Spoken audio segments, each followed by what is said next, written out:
Last year mga mi, dahil nabitin nga kami sa JMAX, ayan, bumalik nga kami para mag-swimming na this time. So come spend another day with me as 28-year-old public school teacher, small shop owner, wife, and a mom, and back with another mini vlog. Hi guys! We're going to go to the swimming pool. And kasama natin si Sonia because doon si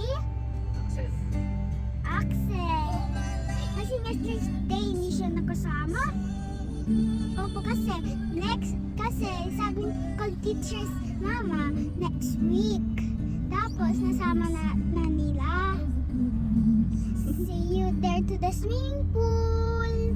O, diba, for the go ang introhan ni auntie ninyo doon mga sis, char. Actually, mga mi, biglaan nga lang talaga ito. Kasi last time may nakasked na nga talaga ng December 21 mga sister, kaya hindi ako makakasama, so hindi matutuloy. O, diba, very important person yan, charing. So, nung sinabi kong canceled nga mga mima, aba, for the go nga itong mga auntie ninyo para mag-swimming. So, ayan, nakarating na pala kami ng JMAX around 10 AM na nga mga sister. Actually, ang usapan namin alas 9 nga. Kaso mga mima, Filipino time nga, char. So, sabi ko nga kay Amira dyan mga sister, ay mag-take nga muna kami ng kaunting videos bago nga siya mag-swimming. Kasi for the excited nga talaga si auntie ninyo. Siyempre mga mima, sulitin na nga namin habang kakaunti pa nga ang tao. So kung napanood nyo nga yung vlog ko mga sister, yung nag-Christmas party nga kami magkakaibigan dito, yun din yun mga sister, same place nga lang din. Yun nga lang mga mima, medyo nabitin nga kami sa swimming kasi nga biglaan nga lang talaga yun. Kaya ngayon, this time, mag-swimming nga kami.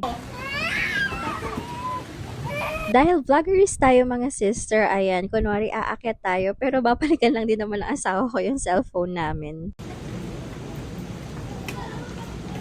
Syempre, mandatory picture tayo mga sis.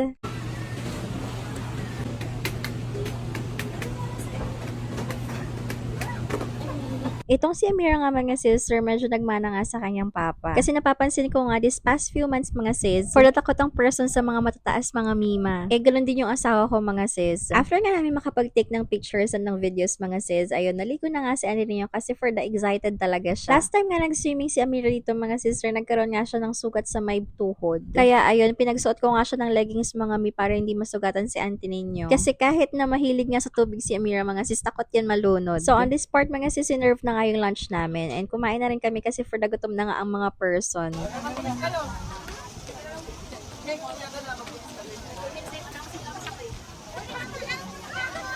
Ayan, pinabantayan nga muna namin yung mga bagets sa mga ate at kuya nila mga sis kasi for the chismis nga kami dito habang kumakain, char. So nag-order nga lang kami dito mga sis ng rice meal at ng pizza nila. Syempre napakain ko na rin si Amira dyan mga sister kasi alam niyo naman si Amira mga mi, for the gutom na yan agad, char. And on this part mga sis, aba for the TikTok ang mga person dyan.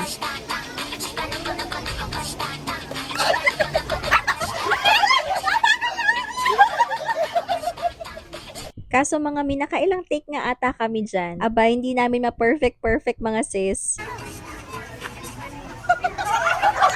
O, diba? Naka 10 takes ata kami dyan mga sister. Actually, hindi pa nga perfect yan. Kaso, feeling namin hindi na nga mapaperfect mga sis. Charing.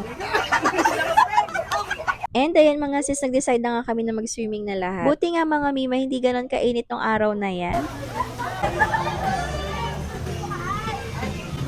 Diba? Sabi ko sa inyo mga sister, takot talaga malunod si Amira. Kahit super babaw niyan mga sister, nakasalbabida pa rin si auntie ninyo, diba?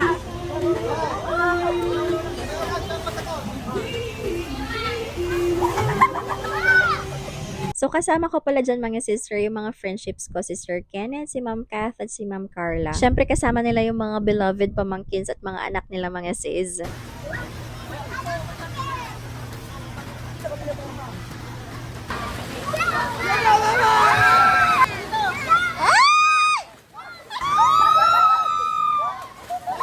O, diba? For the enjoy ang mga person yan, mga sis. Tayong dalawa.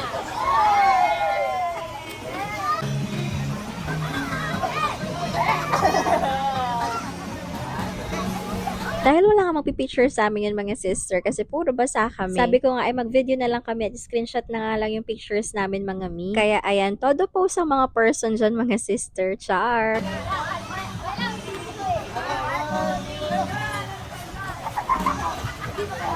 Syempre, after maligo mga sister, napagod ang mga person. Kaya nag-order na lang kami ng isang pang pizza mga sis at pansit. O diba, andito na talaga lahat sa JMax mga mi. Hindi ka na may stress sa pag-prepare mga sister. Sa price niya mga sis, okay na yun kasi marami ang serving. Ganun din kung wala kang isusuot mga mi, meron din silang benta dito. So ganito kalaki mga mima yung pizza nila and ganyan karami din yung pansit. Dahil for the pagod ang mga person mga sister, ayan, for the kain na nga kami dyan. Ganun din mga mima, ang sarap din ng food nila dito. So if you're going to try JMax mga sis, they are located at Santa Barbara, Pangasinan. O diba, for the gutom din si auntie ninyo dyan mga sister, ang dami niyang nakain. So ayun lang muna for today's video mga mi. Thank you for watching. Bye!